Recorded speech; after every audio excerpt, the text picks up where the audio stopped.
अरे योगिता, कितना शर्माओगी यार, तुम्हारा हाथ ही तो पकड़ा है मैंने सिर्फ। तुम्हें तो पता है कि मुझे ये सब शादी से पहले बिल्कुल भी ठीक नहीं लगता, और वैसे भी हम पब्लिक प्लेस में हैं। तुमसे कब से कह रही हूँ कि हमें अपनी फैमिली में एक दूसरे के बारे में बता देना चाहिए।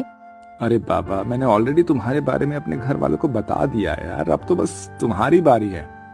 तुम सच कह रहे हो? I love you Aarav. मैं आज ही अपने मम्मी पापा से बात करती हूँ। योगिता आरव एक दूसरे के साथ पिछले 2 सालों से रिलेशनशिप में थे।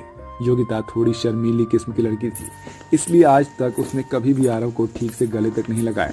दोनों ही एक दूसरे के बारे में अपने माता पिता से बात करते हैं और कुछ ही समय में उनकी शादी हो जाती है। आरव, तेरी चॉइस तो बढ़िया है यार। अगर मैं भी तेरी जगह होता ना, तेरे जैसे जवान होता, तो बिल्कुल योगिता बहू जैसी लड़की से ही शादी करता। अरे जैसे ही क्यों, मैं तो योगिता से ही शादी कर लेता। अपने गृह प्रवेश पर अपने ससुर के मुंह से ऐसी बात सुनकर योगिता को काफी अजीब महसूस होने लगता है, लेकिन वो इस बात पर ज्यादा ध्यान नहीं देती। अब आरव और योगिता अपने कमरे में चले जाते हैं और एक दूसरे के साथ काफी अच्छा वक्त बिताते हैं। और आज योगिता का उसके ससुराल में पहला दिन होता है। योगिता अपने कमरे में तैयार हो रही होती है कि तभी योगिता की नंद प्रिया उसके कमरे में आती है। ओ भाभी, इस रेड साड़ी में तो काफी सुंदर लग रही हो। आपको पता है ना कि भैया का फेवरेट कलर रेड है। कहीं वो आपको इस साड़ी में देखकर दोबारा से सुहागरात मनाने के मूड में ना आ जाए। वैसे कैसी रही आपकी फर्स्ट नाइट? प्रिया, ये सब तुम कैसी बातें कर रही हो? मैं तुम्हारी भाभी हूँ, कोई सहेली तो नहीं। भाभी, ये तो बस नॉर्मल है। बताइए ना, क्या क्या किया आपने रात में? आने वाले कुछ समय में मेरी भी शादी हो जाएगी। आप क्या अपनी नंद को टिप्स नहीं देंगी? भगवान, ये कैसी ठरकी नंद मिली है मुझे। भला अपनी भाभी से कोई इस तरह बेशर्मी से बात करता है क्या? दरअसल योगिता के ससुराल वाले थोड़े आजाद ख्याल वाले होते हैं, या यूं कहें कि थोड़े ठरकी किस्म के लोग होते हैं। घर में बहू आ जाने के बावजूद भी उन लोगों में जरा भी समझ नहीं थी। बच्चे तो बच्चे, घर के बड़े भी कुछ इसी किस्म के थे।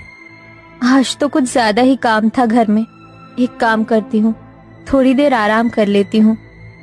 घर का सारा काम खत्म करके योगिता अपने कमरे में आराम कर रही होती है कि तभी योगिता का देवर दिनेश बिना अपनी भाभी के कमरे का दरवाजा खटखटाए उसके कमरे में आ जाता है, जिसे देखकर योगिता अचानक से हिचकिचाते हुए घबरा कर उठती है। अरे दिनेश, तुम ऐसे अचानक कमरे में कैसे चले आए? तुम्हें दरवाजा खटखटा कर आना चाहिए था ना। भाभी, मैं कोई पराया मर्द थोड़ी ना हूँ, आपका देवर हूँ भाई है? और देवर तो भाई के समान होता है ना। वो तो मैं आपसे कहने आया था कि शाम को मेरे कुछ दोस्त आ रहे हैं, तो आप ना उनके लिए कुछ स्नैक्स वगैरह तैयार कर दीजिएगा।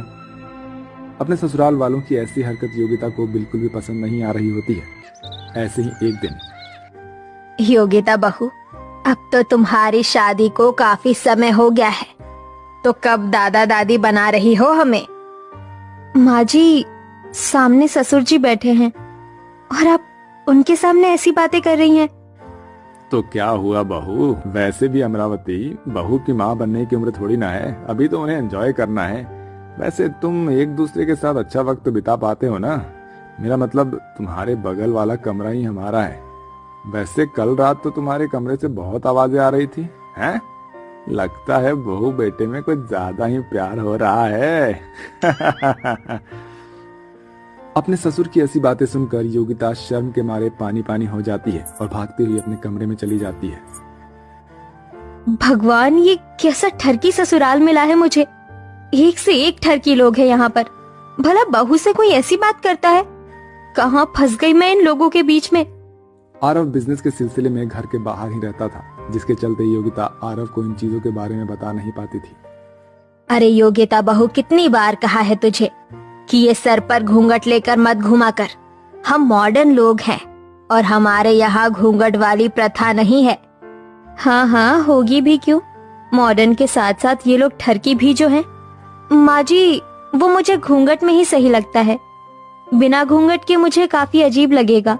एक बार तू ये घूंघट हटा कर तो देख, बहुत सुंदर लगेगा।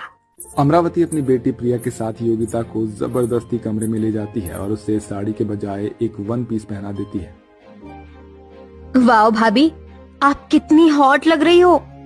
माँ जी, प्रिया मुझे